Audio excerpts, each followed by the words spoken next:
So this video is about rational functions. Specifically, we're going to look at the horizontal asymptote. So I know there's a lot of things going on with rational functions such as vertical asymptotes, the x and y intercepts, things like that. But specifically for this video, we're looking at the horizontal asymptotes. Feel free to look through my YouTube channel to take a look for all the other pieces of rational functions. But specifically for horizontal asymptotes, we're looking for the highest degree on my variable. So you know how we have like x to the third, x to the fourth. We're looking for the numerator and the denominator, looking for the highest degree that we have. Now, in this example here, it's pretty simple. I have something to the first power, right? Because if there's nothing written on the x, it's x to the first. And then I have the same on the bottom. So notice how the highest exponent I have in the numerator is x to the first. The highest numerator I have in the denominator is also x to the first. So they are the same.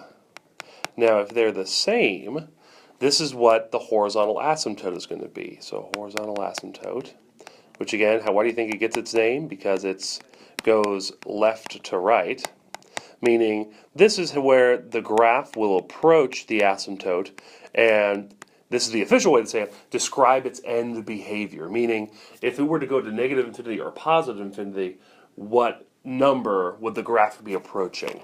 Now, a lot of people like say, oh, that's where it can't touch. And that's sometimes true, but not always true.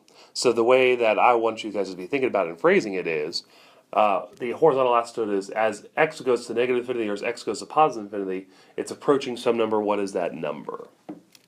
Okay, so in this rational function, if they're the same, the exponent same on top and bottom, we need to use the coefficients of both to find what the horizontal asymptote is. So the coefficient is the number in front of the variable. So notice how in the numerator x to the first, the number is the 4 in front. And on the bottom, there is no number in front of x, but there's always an invisible 1, so it's 4 over 1. So my horizontal asymptote for this function is y equals 4. Meaning I'd put a dotted line, if I were making a graph here, at y equals 4, 1, 2, 3, 4. And there's a dotted line that goes horizontally like this. Okay, so that is how you find the horizontal asymptote for a graph. And so if I were to give you another example here, let's go ahead and pull up another one here. Bear with me a moment. There we go.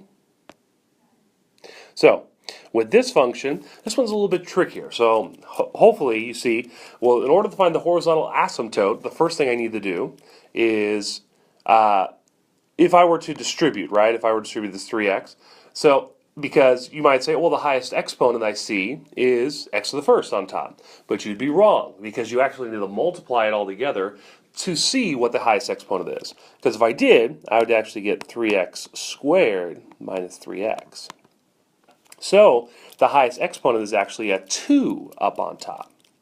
On the bottom, it gets pretty plain there, it's our usual trinomial, is also 2.